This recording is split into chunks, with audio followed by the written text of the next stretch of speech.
There's going to be so much, frankly, hostility. There'll be a lot of countermeasures from apparatus of state against our agenda. Now, people might say, oh, well, you're being too pessimistic. No, I don't think I am. I'd love to be pleasantly surprised. But look, we're going to get one shot at this, right? We have a once in a lifetime of a country opportunity, I would argue, to reboot this country, almost have a rebirth of the United Kingdom, but in a way that restores it and takes it back to the greatness, brings back those great principles that has made this country one of the best countries. I think it's the best country in the world. I will say this, I wake up in the morning really early. I don't need an alarm clock. I wake up really early.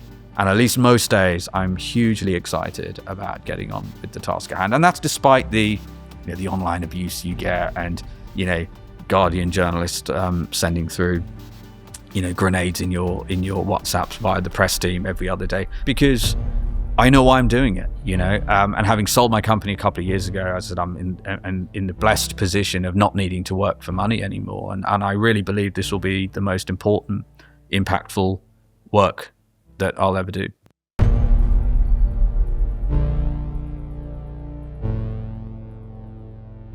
Zia, how you doing? Very well. How are you? I'm good. I enjoyed your, I texted you, I enjoyed your thing on Question Time. It's good to see you there. Yes.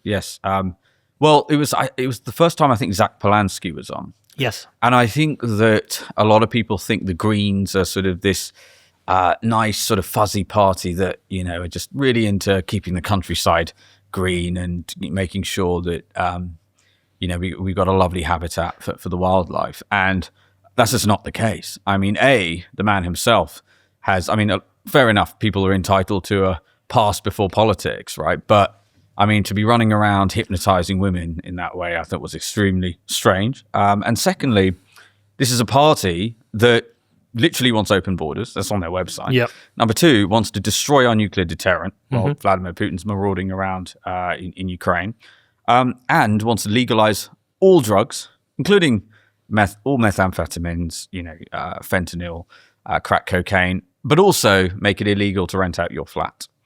And so this is, if Labour, to call them student politicians would be a massive disservice to student politicians.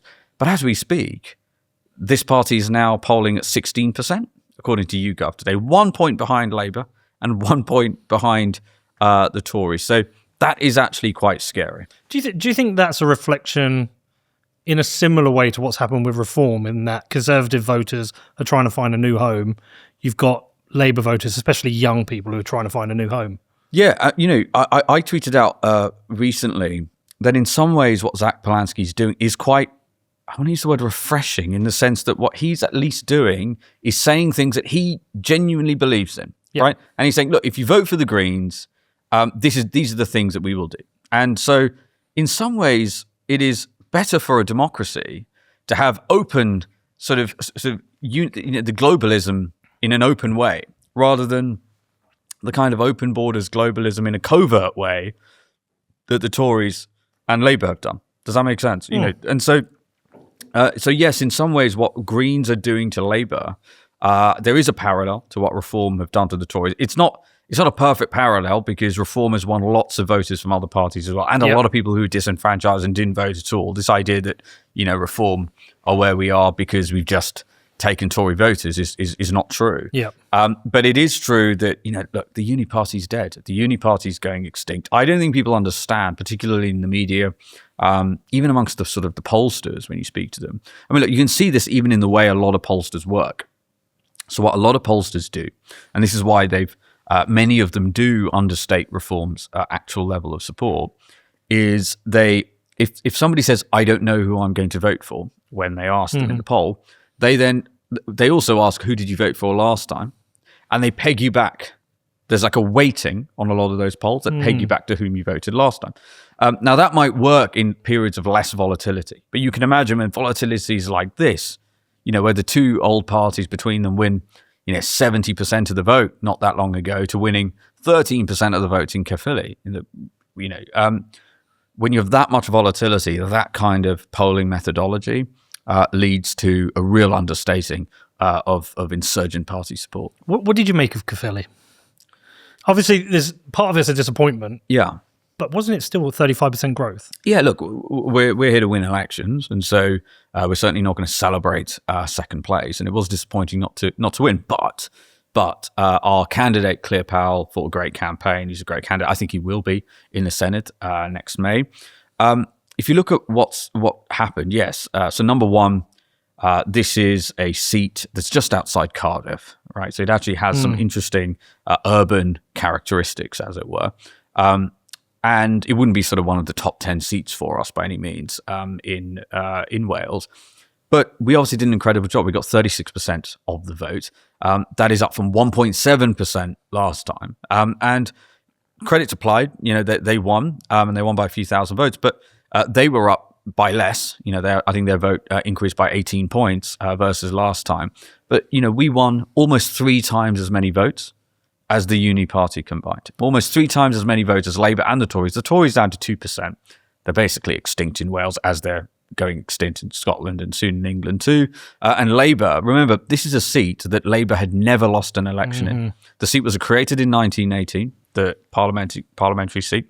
Labour won every single time. When the Senate seat was created, Labour won, and they won every single time. And not only did they not win, again, it's the scale and the magnitude of the collapse. Complete rejection. I think even rejection is too...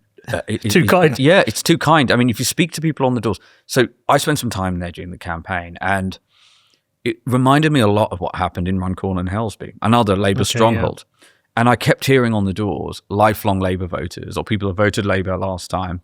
But it was most striking with the lifelong Labour voters, as they characterised themselves, who said, I've been betrayed. The word betrayal kept coming up. And again, going back to your original question, that's a really interesting parallel, because a lot of people felt unbelievably betrayed by the Tories. A lot of people feel really betrayed by Labour now. Yeah.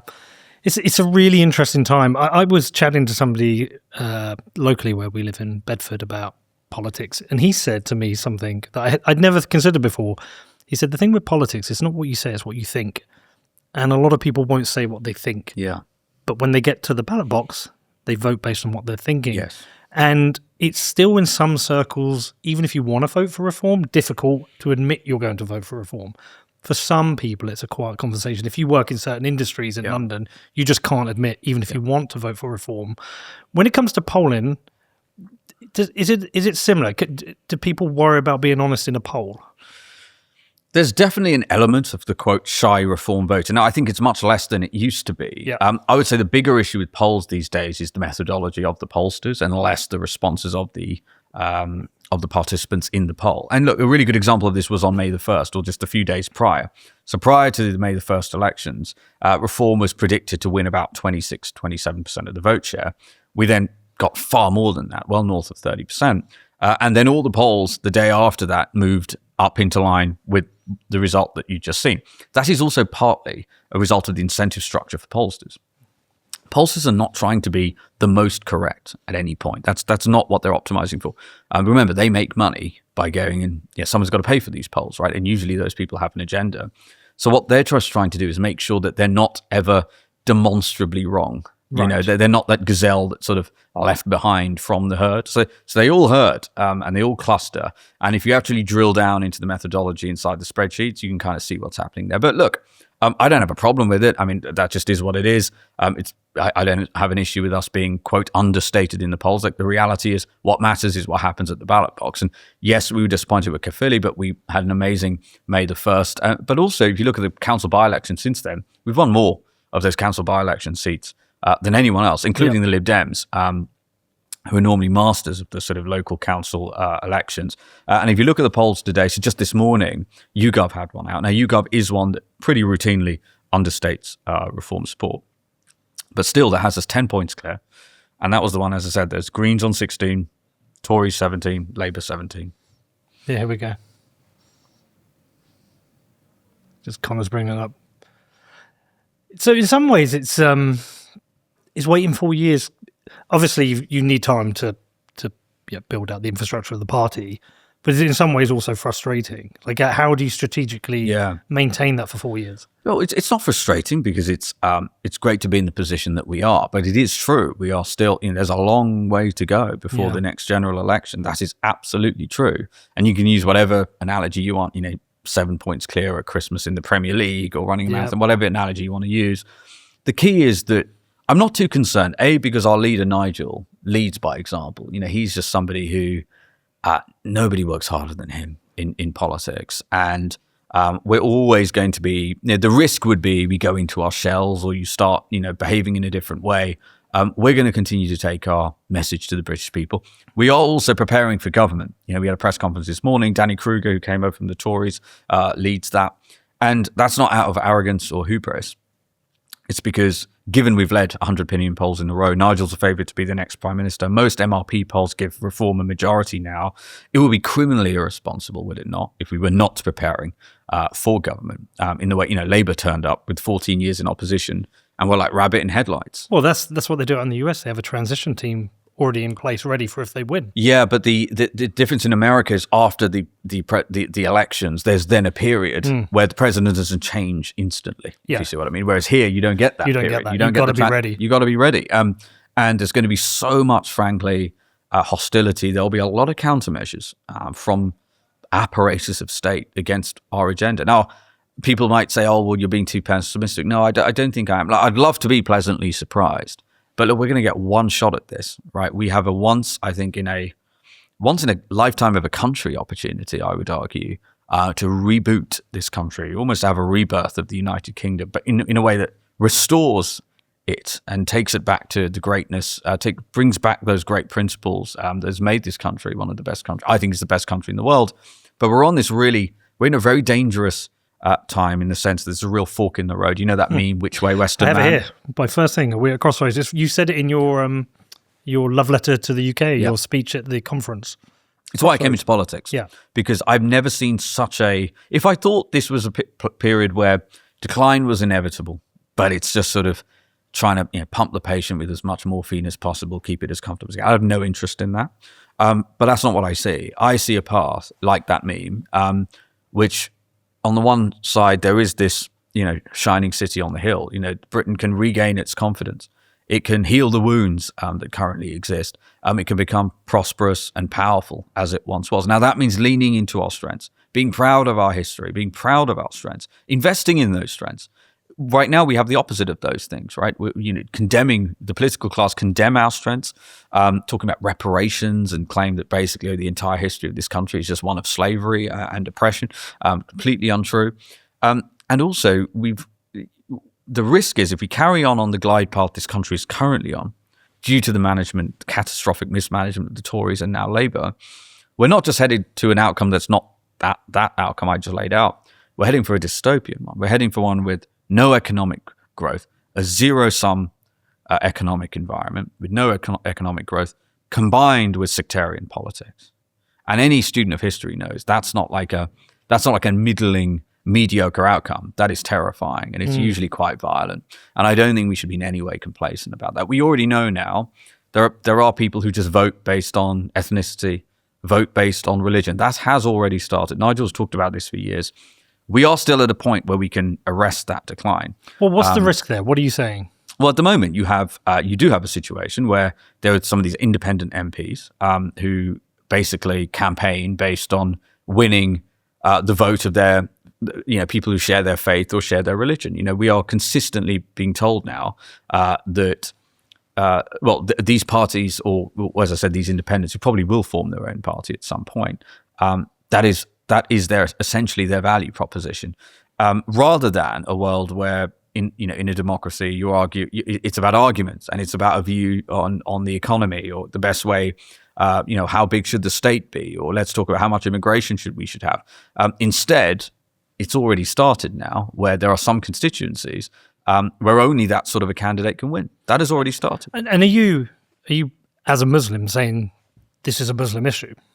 I think in the examples I'm giving, it is. Yeah. Yes, it absolutely is. Yeah. So that must be quite strange for you to be raising that issue. I don't consider it strange. I mean, I've always said, my faith I consider to be a private matter, like a lot of religious people, right?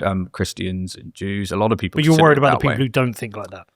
Well, I worry about making public policy and advocating for public policy that is in the best interest of the plurality of British people, regardless of their faith. And what I do know is that clearly there's not an issue for people to have religiosity and have faith in the House of Commons, or for it to have a really meaningful impact in how they see the world and the kind of public policy they want. What's dangerous, and it is dangerous, and we should be aware of the dangers of it, is a situation where in certain constituencies, members of parliament are being elected and councillors are being elected ostensibly on a platform of a single religion, be it Islam or otherwise. How do you even stop that? I mean, we don't have rules like, is it Pakistan?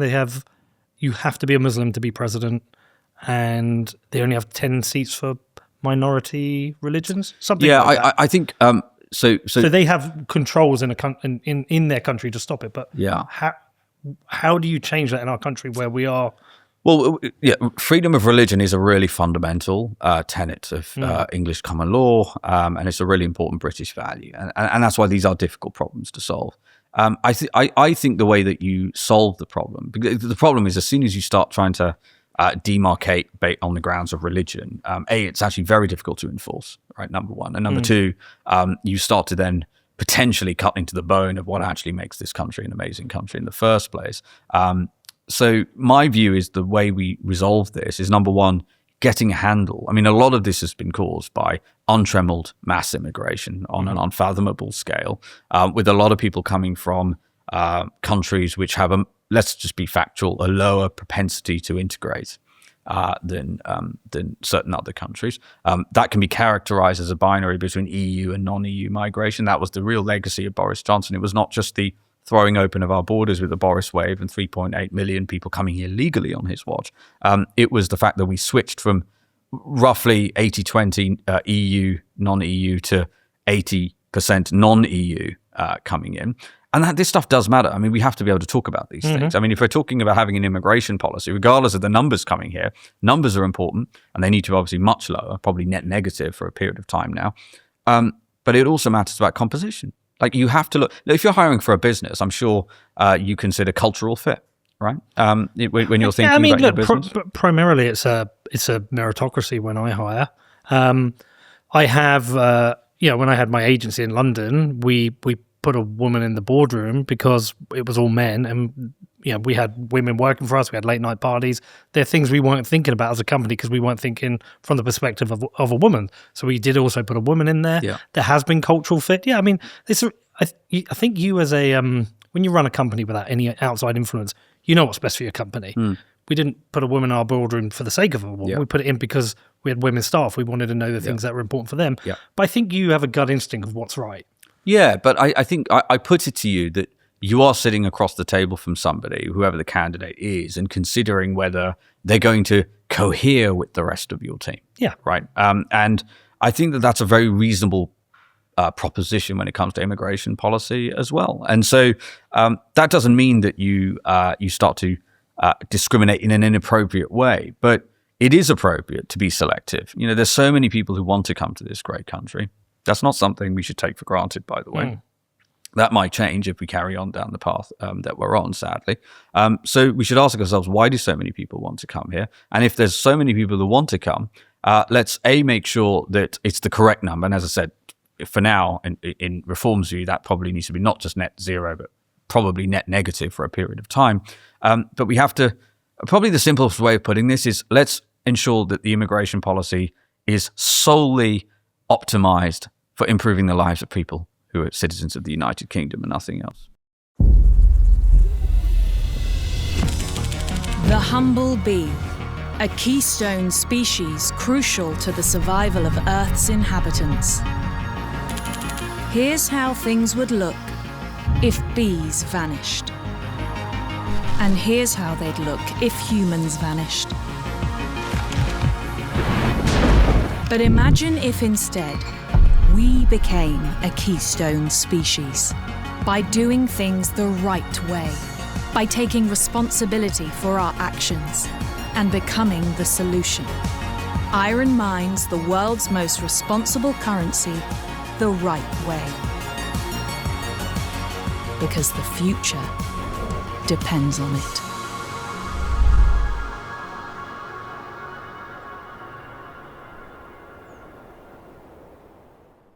Yeah, and if we're asking why does so many people want to come here, I think we also at the same time, we now need to be asking why do so many people want to leave? Could people want to leave? Which is a big problem. Yeah.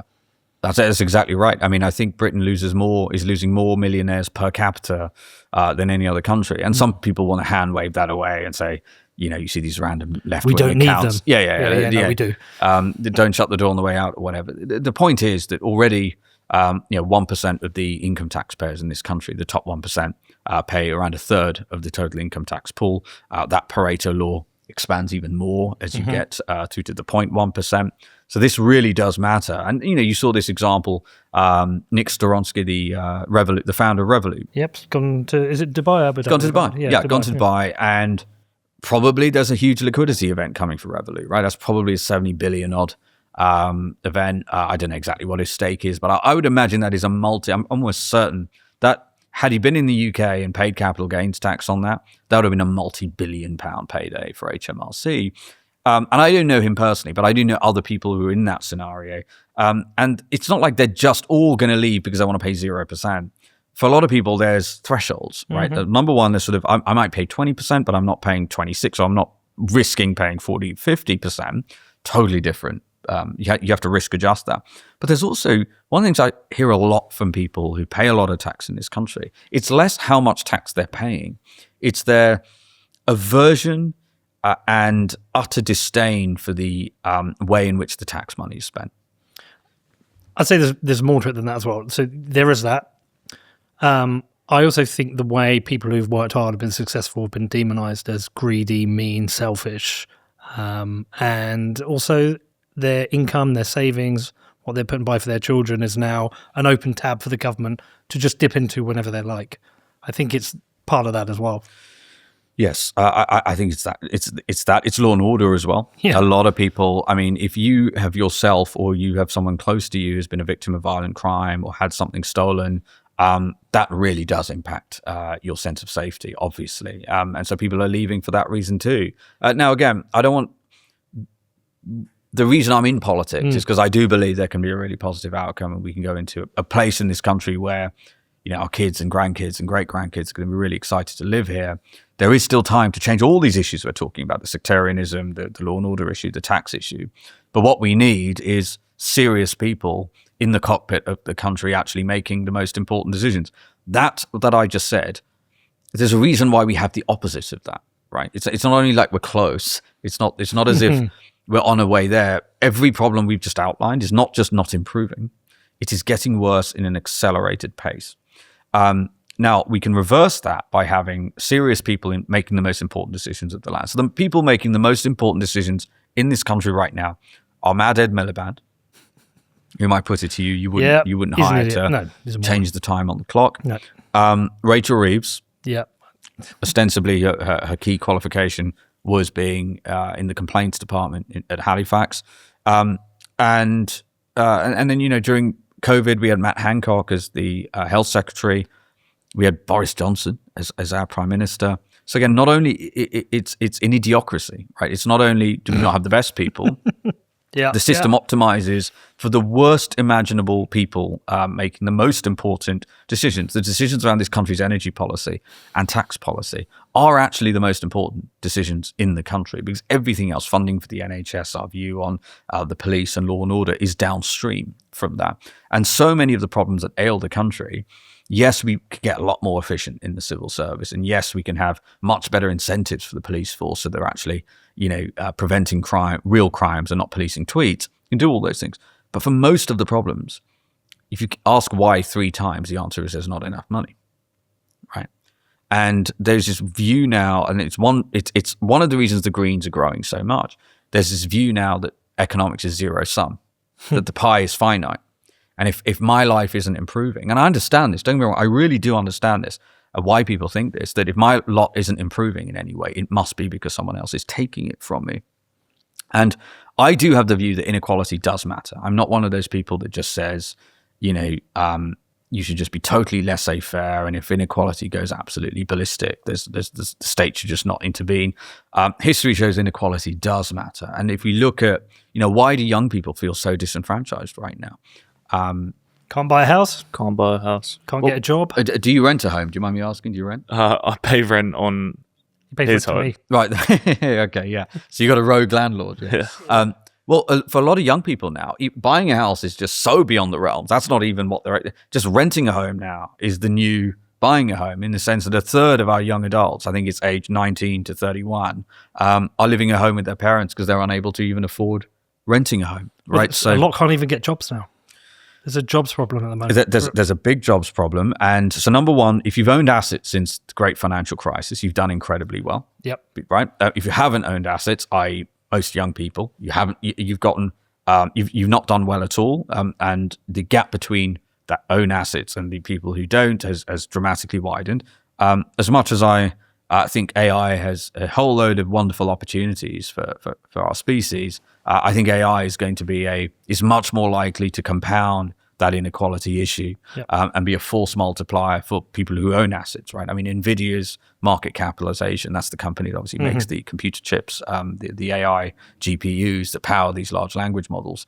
The market capitalization of NVIDIA, which is the CEO is the founder, Jensen, I think now is 20% larger than the GDP of the United Kingdom. And sadly, I think if we spoke again in 18 months' time, that number is just as likely to be higher, that gap, than lower. So we have to ask ourselves, why is it? So all of this is happening while, as real wages in this country have basically done nothing. They've gone up a little bit, but largely done nothing for 15 to 20 years. And these are absolutely things that we will be considering very carefully as part of our economic and tax policy, because we've got to unleash the potential of the British people, right? We've got to get the state out of the way from good companies who are trying to go and build homes and do really valuable things. We've got to have an energy policy that collapses the cost of energy. I mean, if there was one KPI for an energy secretary, is get energy costs in this country, retail and wholesale, as low as you possibly can. In this country, we have the opposite. Yeah, we just got back from the US. We went out to see an investor in New York with a project to regenerate our town. I'd been working a long time on this presentation. What do I get into? About a minute into it? You didn't even show it. Yeah, I didn't even show it. I was just doing my opening speech, and he said, "Pete, don't ask me to invest money in the UK at the moment. You can't invest in that country." He said, I want to invest in the UK, but you can't. He said, there's too much red tape, there's too much bureaucracy, your tax rates are too high. I can invest anywhere in the world. Why do I invest in the UK? He said, nothing is going to change until you change the policies in the UK. And he said, you absolutely, 100%, you've got to deal with energy costs, because they're making you anti-competitive with your industry. But also, if you deal with energy costs, it can be a tax break to small to medium-sized businesses and citizens. It's just such an obvious thing. 100%. So one of the reasons we have such high energy costs, I mean, there's a whole bunch of problems there, but one of them is the subsidies, right? And those subsidies are a regressive tax, meaning they are disproportionately impactful on the poorest people in society, disproportionately impactful for small and medium-sized businesses relative to larger ones. And there are ways you can solve that. You can end those subsidies. You can build a lot of nuclear. Yes, it takes a few years to come on stream, but we will have absolutely have the duration of time period to actually make sure that we do those things. We've got to look at hydrocarbons as well, at least in the meantime, right? And you're not going to find a more pro-nuclear prime minister than Nigel if he wins. But as I said, bringing on all of that nuclear capacity, both SMRs and potentially large-scale reactors, will take some time. And we've got to look at any and all means to get our energy costs down. In terms of taxation and bureaucracy, I mean, we're the only party who are brave enough to come out with a Britannia card concept, right? And actually go and make the case to the British people that says, look, if you want Britain to be prosperous and powerful, that is only going to be possible if there are lots of really wealthy people here helping to create that wealth. There is no world in which Britain, I mean, you look through Britain's history, right? The only way Britain is prosperous and powerful is if it has wealthy people here. So we want wealthy people here. Instead, this country rolls out the red carpet for illegal migrants like this guy from Epping, comically, was let out of jail and kept trying to get back in, and they gave him pocket money and sent him to the station after having, of course, committed an egregious sex offence against a minor, of course. Roll out the red carpet for people like him who gets taxpayer-funded accommodation and free taxis. all the way through. And I'm not talking about at His Majesty's pleasure there. I'm talking about the hotels, etc.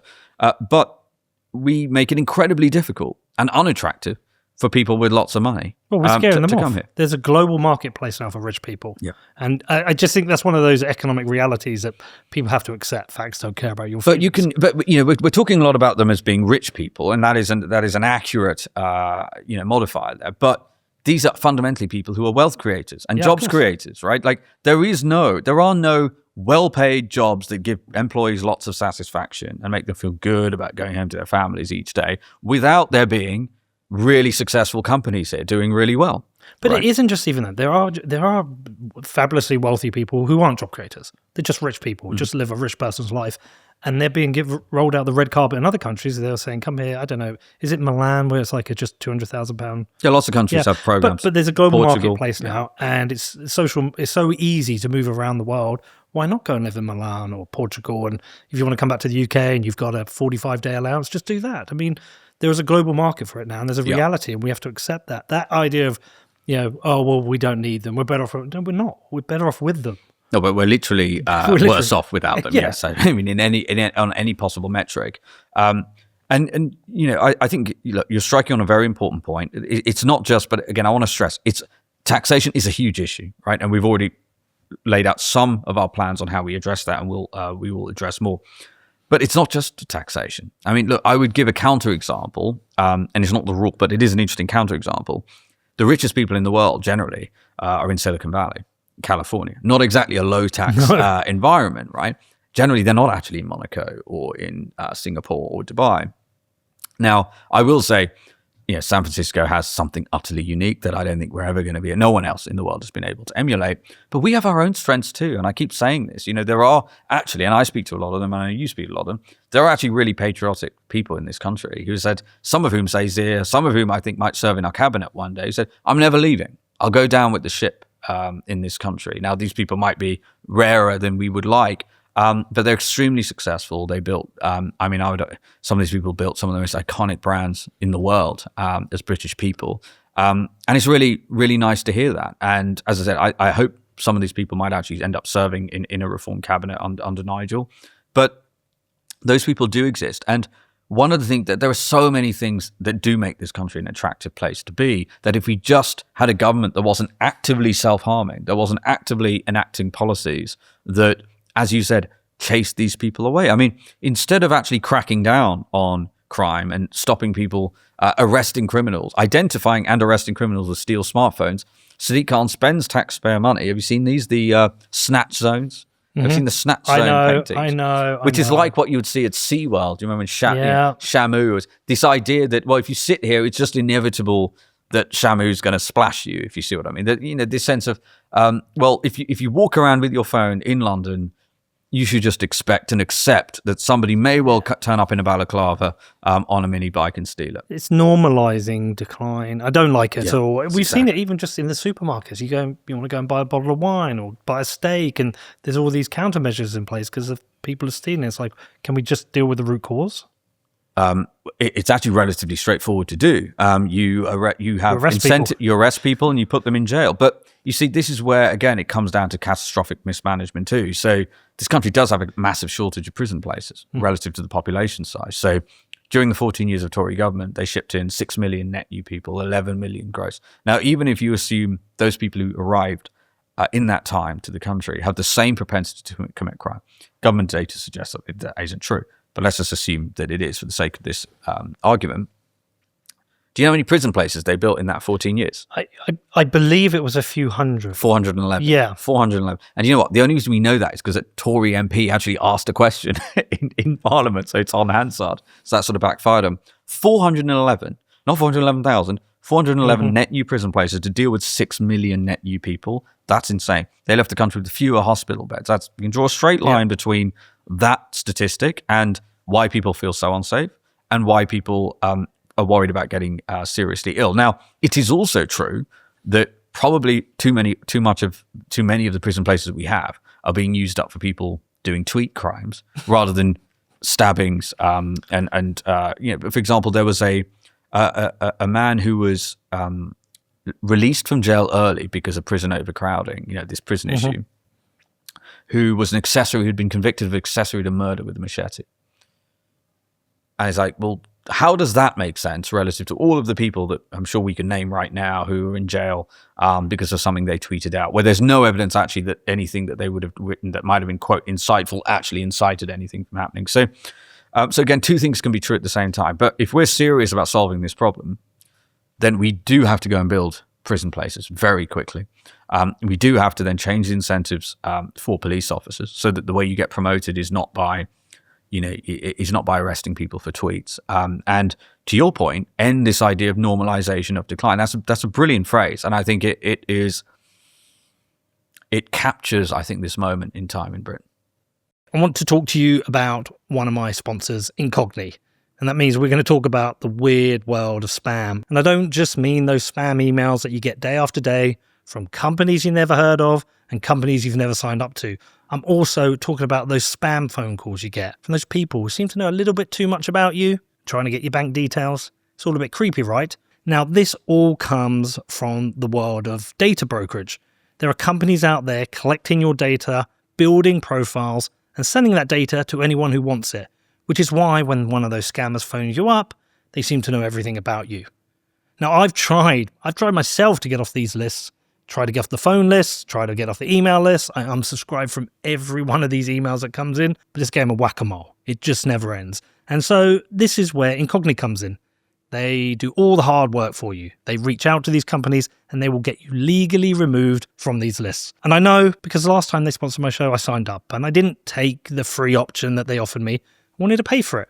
I wanted to see if you get value for money. And they removed me from 79 data broker lists. And so I've stayed on. I've stayed a subscriber and I have seen a massive decrease in the number of emails and phone calls I've been getting.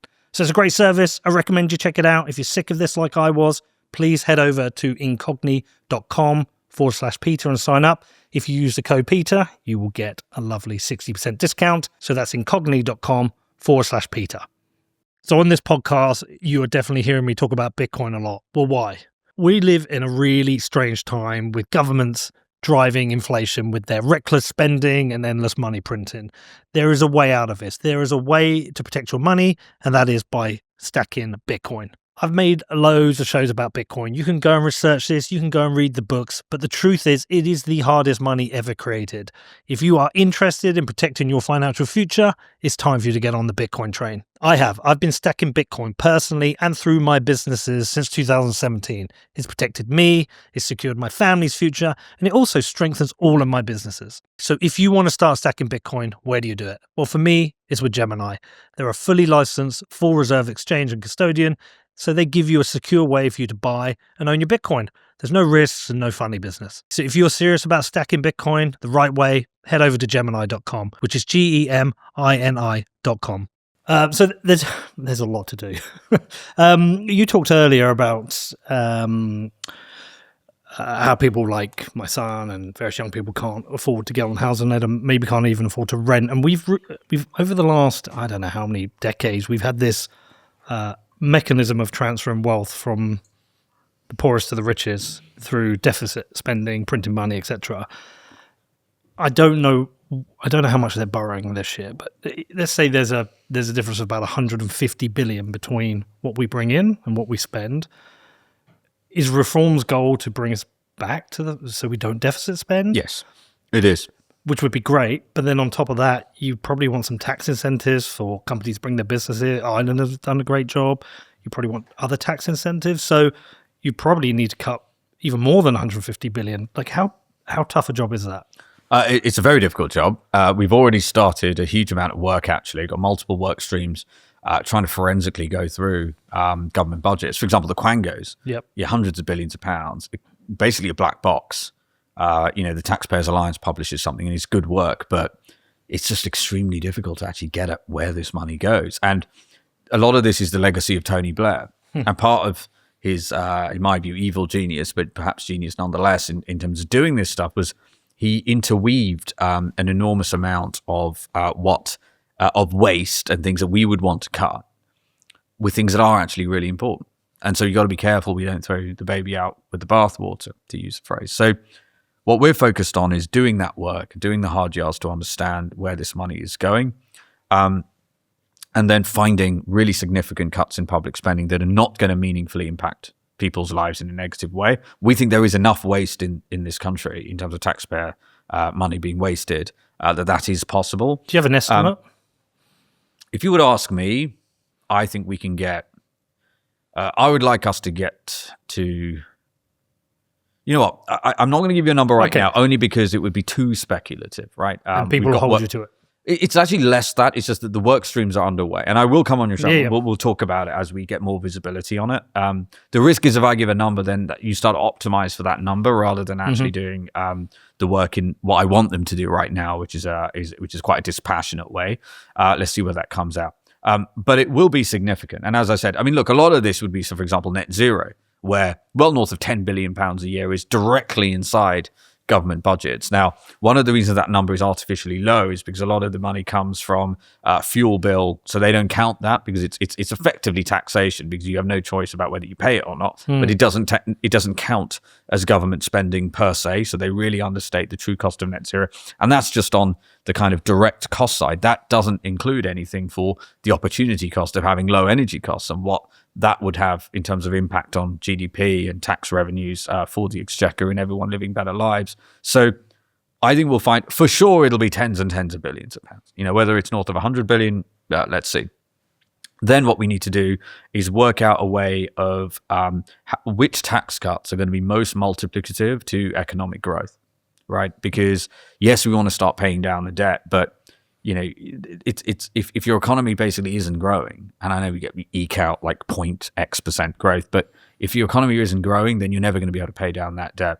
And so again, it's which tax cuts are going to make sense to, as we've talked about, attract. So first of all, retain the people who are most directly contributing to that tax revenue and to the exchequer, and attract as many people who will be significant additions to takings for the exchequer. That's how we'll think about the economy from a first principles perspective. Again, a big part of that is energy. I mean, so much of what you need to do with the economy for government is not doing more stuff. In many cases, it's doing less stuff, right? And a lot of people don't get that. You know, all of this Freeport stuff and things, I don't really buy any. I think that's sort of the state trying to micromanage things. You can't manage, I mean, this is the same state that is basically now a Monty Python sketch and releasing, convicted sex offenders, and then he's trying to go back into prison and he's being given money and sent to the station and told to go on his way. So I think we need to get the state out of the way in that way. We also need to sort out the regulatory environment for small businesses, medium business, and also large businesses. I mean, Brexit gave this country this immense opportunity, and that's what it was. It was an opportunity. Just on that, so let me cut in there, just because I often see people criticize Nigel for Brexit, but he campaigned for Brexit, but he didn't fumble the opportunity, right? He wasn't in government. Yes. How do people not understand that? Well, I think those people have Farage derangement syndrome, or, you know, just coming at this with from a bad faith perspective. It is true that Britain has not made the most, anything like what it should have, of that opportunity. I will say this: I think you judge an event as seismic as Brexit not on a decade-long view, but probably on a 50 to 100-year view. And I think judged on those terms, certainly this is the work we're doing. If Nigel wins, then I'm very confident it will be looked back upon as a real turning point for the positive for the country. But it was the Tories, remember, who I think it was actually Kemi Badenoch at the time who had all of this regulation on her desk and could have taken away a lot of it. And she said, I'm not, because I quote, I'm a conservative and not an arsonist. Thus, you know, in one fell swoop, rendering Brexit in many ways pointless, right? Because we then stopped having a say in terms of a lot of the things that actually happened inside the EU. But also said we're going to be rule takers. So Britain is now, just a total rule taker from the EU, is unable to impact in a meaningful way. What should be happening is Britain should be making the most of, because look, anyone seriously looking at Brexit understands that there are pros and cons of being part of the European Union, right? It's not like there's only pros in one direction, only cons. Any serious person understands that. Britain has basically left all of the pros on the table. It just refused to embrace any of it because we have incompetent politicians, but also, I would argue, a lot of the politicians who were in the cockpit at the time were Remainers who didn't believe in it, right? So what Reform is saying is, look, and again, this is actually the corollary to all of this that makes us feel positive and makes me feel optimistic is, we actually don't need to be as good as America on this stuff, right? We don't. we just need to be we should be better than the European Union countries. And Which isn't hard. right, and I promise you, as much as I love France, but these countries are also in a horrendous situation. And in my view, in many cases, I mean, I know we've got a lot of cultural issues in this country, and we've got sectarianism here. It's nowhere near as bad as it is in France, right? The level of political violence in France around sectarian lines is much, much worse than it is here. Look at the German economy. The German economy is an unmitigated disaster, right? They have voluntarily basically laid waste to their industrial economy. And that is going to have serious consequences. Now, some of these countries do advantages over us. France has 70% of their of their power capacity is nuclear, and they have big energy surplus, and they're net energy exporters, etc. Germany, very different. But we still have a lot going for us. So what we need to do is focus on, okay, how do we create a regulatory environment that is just so much better than any of these European countries? And that, as you said, that is not hard, as long as you have the political will to do it. Now, we're not going to just slash and burn, because some regulation, market failure does exist, and some regulation is important. A lot of it is also giving people stability. This is a massively underrated thing. If the Tories have like 3 chancellors in 3 months, and I speak to, chief execs of companies in the nuclear space, and say, well, how can we plan anything here when we have like 3 chancellors in 3 months? So actually creating some stability and people get some confidence, okay, well, at least for a period of time, this is a government that's not only going to be there for a little while, but also is thinking about what this country would look like in 10 years, which sadly, do you remember there was a clip of Nick Clegg all those years ago talking about, well, I'm not a big fan of this nuclear stuff because it's only going to come on stream in like 2017 or something. I can't remember the exact year, but we look back on that and go, God, wouldn't we love to have that baseload capacity, energy capacity today? We could be net zero. Well, that's the interesting thing. We're not. No one at Reform is religious about any of this stuff, right? We're not psychotically against renewables, right? We're against subsidies, and we're against this insane situation where, we are, participating in international energy markets in the most insane way imaginable. You don't need to be a meteorologist or a climatologist to understand that, like, solar makes more sense in Nevada than it does in Lincolnshire, for example. So do renewables have a place in the British fleet? Of course. Yeah, fine.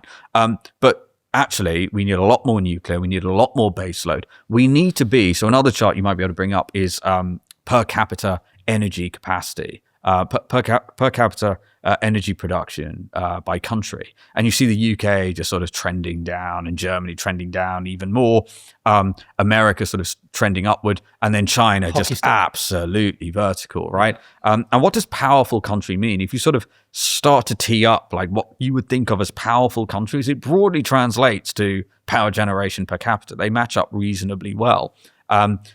If we are in this blue sky world where, Reform gets 3 terms, right?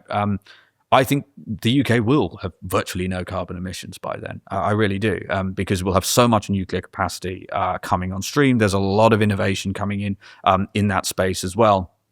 So look, we want clean air for everybody to breathe, right? And we want the countryside to look lovely, and we do care about the ecology and all of those things. But there is no doubt that we have a situation at the moment where there's this religious obsession with net zero, beautifully encapsulated, by the way, that just yesterday our Chancellor Rachel Reeves was off with a begging bowl in Saudi Arabia, of all places, to fill her black hole. She was saying, listen, we need money.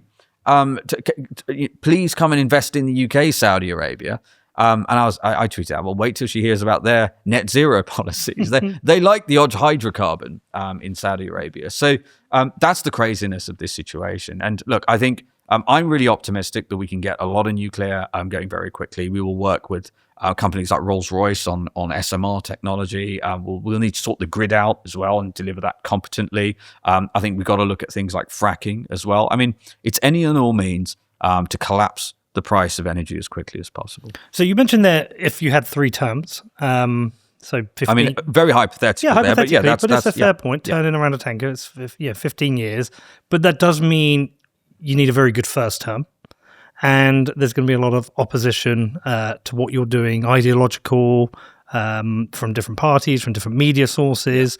It could get very dirty during pre-election, during the election, post-election. When you consider politics and you consider your role within politics and Nigel's role and other MPs, how do you consider trying to bring everybody along, but at the same time going with your gut instinct of what is right for the country? Because I know what I believe is right with regards to economics. I believe in smaller government. I believe in not having deficit spending. I believe in the incentives are going to all those things I believe in. There are a group of people who believe the opposite of me, and I've tried to show evidence and debate.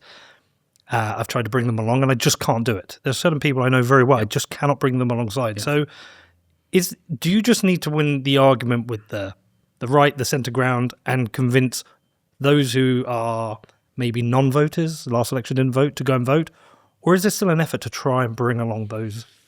Yeah, it's a really good question. I mean, the nature of politics is, there's a somewhat adversarial system of politics, right? That's what you have in these parliamentary democracies. And clearly now there's a very interesting time in British politics where there's obviously multiple parties. As I said, the YouGov poll really, for the first time, had 4 parties. Reform with a 10-point lead, and then basically 4 parties in a dead heat. It's extraordinary.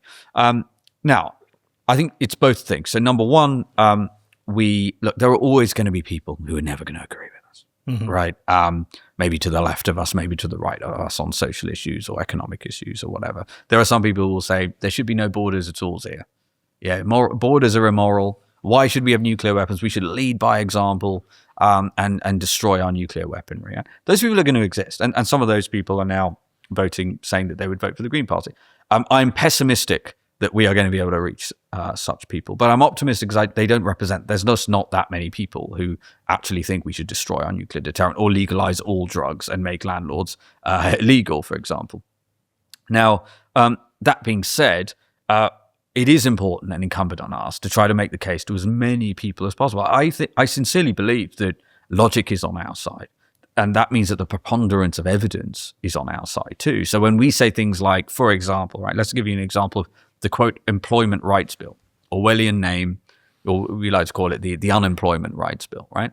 Employment rights don't mean very much if you're unemployed, right? And so I tweeted out the other day that Rachel Reeves has increased the cost and risk in hiring people and appears to be shocked that businesses are hiring fewer people, right? That's basically what's happened. They increased national insurance contributions by 2%, made employing people more expensive, and then brought in this bill, which means that it's just a lot more risky for business, particularly small and medium-sized businesses that don't have big legal teams and don't have huge balance sheets to be able to shore them up to go and hire people. And that means that fewer people will get hired. What's happened since then? Unemployment has risen to multi-year highs. Payroll numbers have come down. There are fewer people employed. So when I say logic is on our side, I actually mean logic is on our side. I don't know what it would be like. I couldn't imagine being a politician where I was just routinely on the wrong side of logic and how the real world works.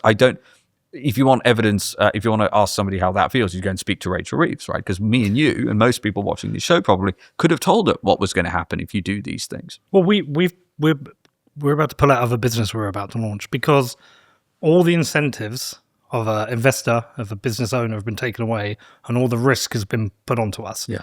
And, when you're looking at launching a new business, it's a £500,000 investment and you can't figure out how you can actually make any money or that you might be able to, within 3 years, break even. The incentive is all but been lost. Of course. And so then I look at that and I go, well, how do they not understand this? Or do they understand it? Look, so I have a view that as someone, you know what it's like to be in a difficult economic situation. Yeah. Your business isn't doing as well as you'd like. Maybe it's doing quite badly at the time. And you've got payroll to make. And you've got employees who are relying on you. They're the breadwinners in the family and they've got kids. And those kids are therefore indirectly relying on you. And that burden of pressure that you carry on those shoulders. I know what that's like. I've dealt with that multiple times in my business career. And my view is that I've said this to Nigel too, unless you know what that feels like, it's very difficult to understand how people will respond to your policies. And that doesn't mean everyone in our cabinet needs to be like that. That's not the case. You need a few. Just the balance. You need a few. Labour have nobody who've ever made any sort of important decisions at systems level at all. So, I think where we are now is we've got to, as we've talked about, sort out the regulatory environment, break this narrative that there is a zero-sum situation between, workers and employers. And as I said, that bill is a disaster because what it's resulting in is fewer people having jobs. Yep. Right.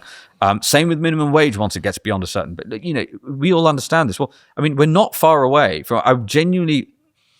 It's only maybe 2 steps away. Zach Polanski is from just announcing that it's official green policy that they will pass legislation to make everyone in the country a millionaire.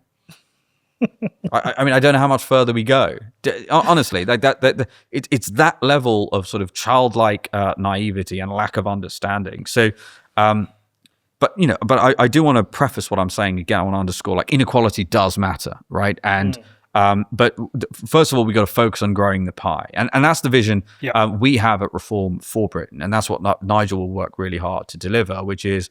Again, I keep saying it, a country that's, Britain that's proud, has confidence in itself again, is rich and powerful, but then takes everybody with it. It doesn't mean everyone has the same amount of money, but it means that everyone has there's a sense of equality of opportunity, which is really important to me. And everybody feels like their life is improving, which means real wages are actually going up. So what's really interesting is when we announced our policy on ILR, basically we're going to abolish indefinite leave to remain. Right. And we're going to say, look, either you're going to be here on a renewable work visa and there will be salary thresholds. So basically, we're just going to ask that if you're a migrant here, you speak English to a good standard, you contribute more than you take from the state economically, and you don't commit crime. You sound like a fascist. I know. And that was sort of, this was sort of an end of days front page for The Guardian.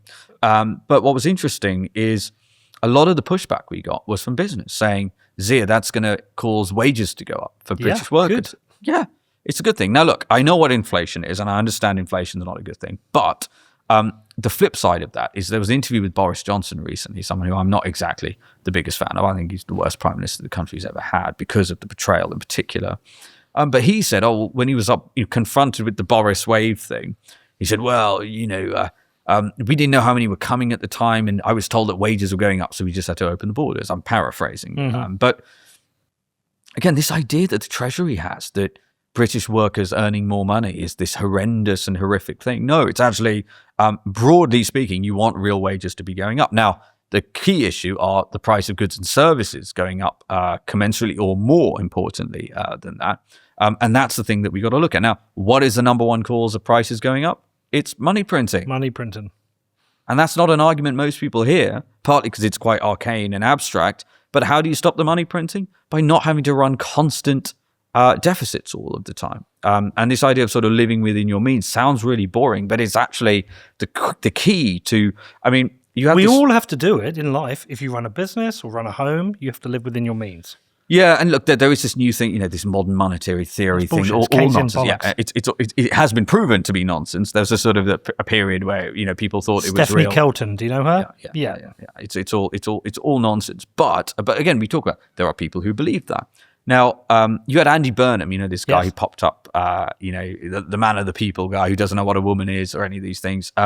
He popped up basically and sort of pseudo challenged Keir Starmer for the leadership, then realised he wasn't an MP and kind of just backed down and went back in his box. Quite funny.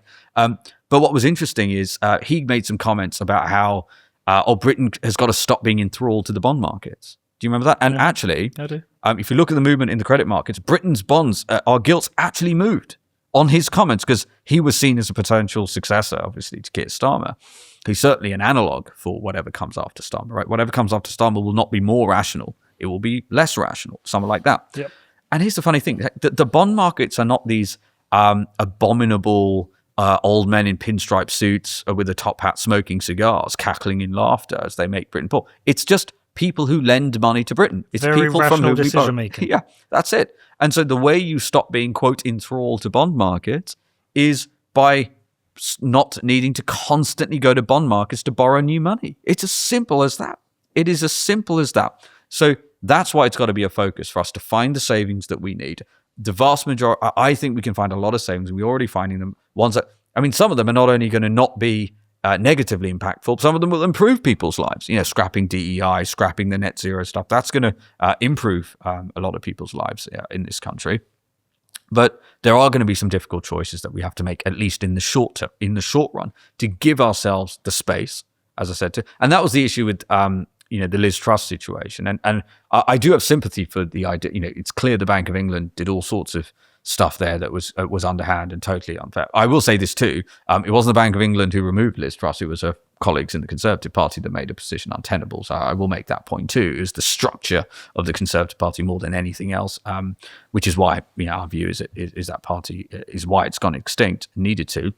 But I will say this, that if it were me, I would have had more spending cuts in there. And I think announcing a lot of the tax cuts that she did, some of which we'd agree with, I think that doing so in a manner that was not commensurate with finding the appropriate savings, certainly in hindsight, you can see how markets reacted to that. And again, we live in the real world, not a fantasy, Jeremy Corbyn, Zach Polanski world. So the short answer is for the economy is we find really significant savings, certainly hundreds of billions over the course of Nigel's first term. That, like, without a shadow of doubt, which will be, that's pretty serious. And then, as I said, the vast majority of that, I don't think, certainly the majority will not have meaningful impact, I would argue, on people's day-to-day lives. And then and then find the tax cuts, and this is the work we're doing now, which tax cuts are going to be most multiplicative to economic growth, and then focus, our primary KPI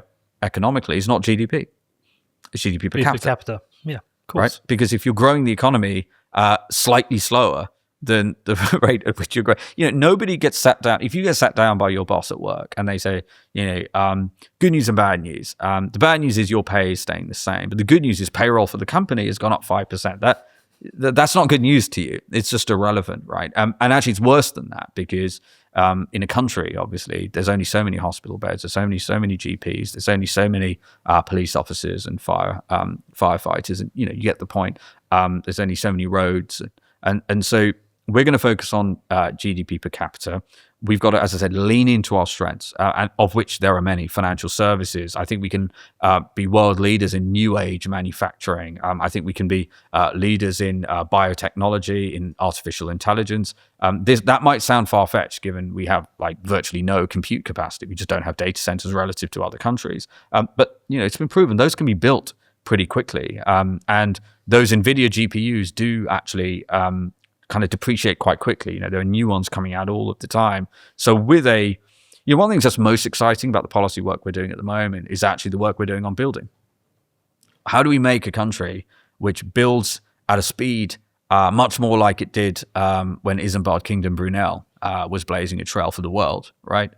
Beautiful architecture we can be really proud of. I actually think that's a big part of making people feel good about their lives.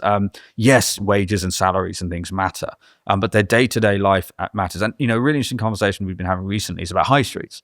So people say, well, Zia, how are you going to stop the hollowing out of the high street? And what you realize is when you talk to people on the doorstep, it's like having a nice high street really matters to people. But I can tell you how you can fix a high street right now. We've been trying to fix in our town. We've got 2 businesses in the town centre. We base ourselves there. You know about my private security. Yeah. Look, the problem with the high street is it has to be safe and clean and tidy. People want to go to somewhere that's just nice. Yeah. It also has to have shops. It has to have a reason to go. Yeah. Retail parks are safe and they have big national chains, but they don't have boutique, cute little shops. But it is so hard to make money now because of business rates, rents, and employment law. I would scrap business rates on high streets and in town centres. Just eliminate them and provide the opportunity to open businesses. Yeah. But the bigger problem is the decline in the country. The decay we talked about is highlighted in your town centres, where we have HMOs. Builders being converted to HMOs because the incentive for the landlords is to build HMOs. They've got guaranteed higher rental incomes from the local councils. Of course. You've got at no risk, by the way. At no risk. They've got statutory demands that force the councils to do what they have to do. So our town centre had an issue that has been plagued by drug addicts, alcoholics, and the issues that come with that, which is shoplifting, which is harassment of shoppers, which is violence, which is crime. If you can eliminate that in a town centre and then provide the incentives to go in, you can turn a town centre around. But there's a lot of work to be done there. Unfortunately, all the councils are going broke because of all the statutory demands and the cuts in funding. Yeah. That's a real issue. The connection between Westminster and the councils is 100%. Really hard. Yeah. And that's another thing where it's like, well, that's another tax that if you got rid of the business rates in the town centre, that's less income for the government as well. Yep. So I know the answers, but I see the challenges. Yeah, and look, I think all of those are really interesting ideas and points. And so where I was going to go with this is, so if we say that actually having a nice high street is just a social good and it's something people want, and actually if just left to its own devices, let's be honest, in the world of Amazon, it's just you're just going to get more hollowing out. Yep. That is going to. So put another way, if there's a plurality of people in this country for whom, no matter where they live, having a nice, vibrant high street that they would enjoy walking down in the summer, getting an ice cream or getting coffee or going buying something, that is something they want to have in their lives. Then not having it is a form of market failure. Mm-hmm. And this is where you get into this whole small state, big state debate, which I think is much less relevant than the practical elements of what people want. Okay, so then that means if left to their own devices, those high streets would just hollow out because of Amazon and online shopping and all the reasons that those companies just cannot compete with Jeff Bezos. In that case, the state must intervene.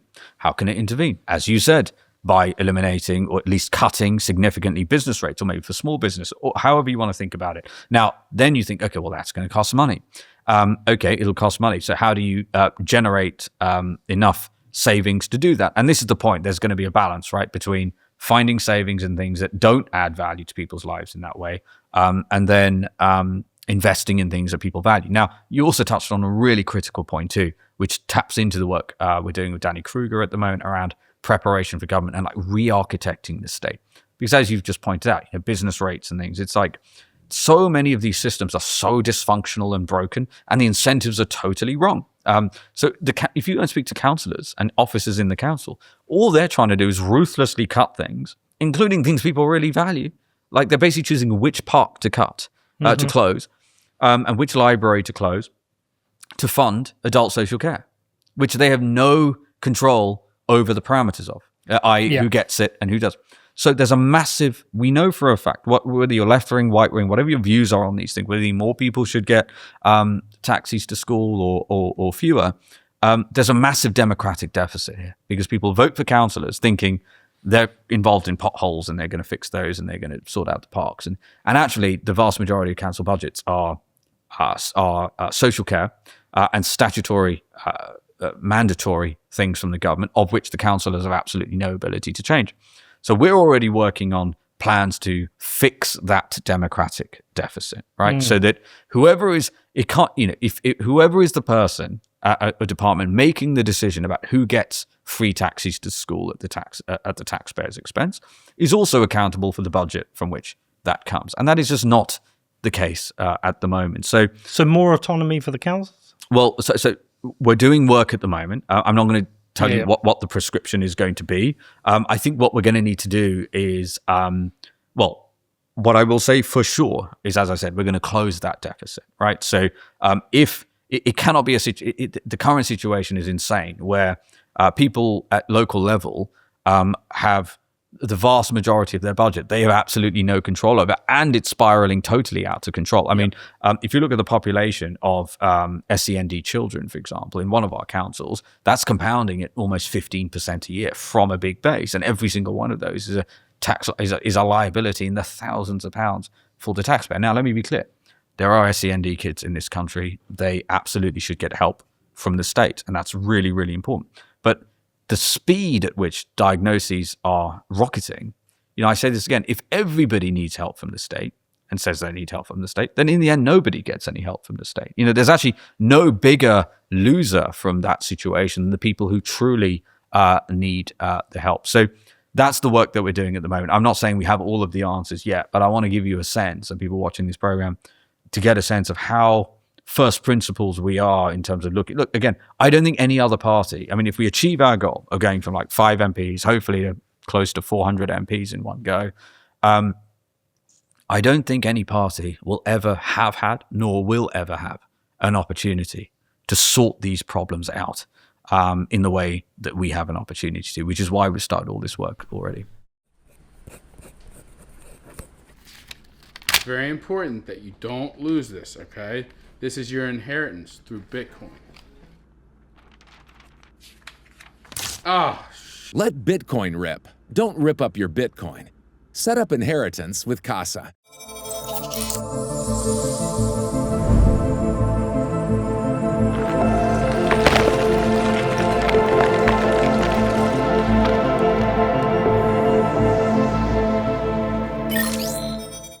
it seems overwhelming, but also exciting at the same time, in that it seems you have a very clear vision that this can be turned around. It just requires intelligence and backbone, but also must be overwhelming.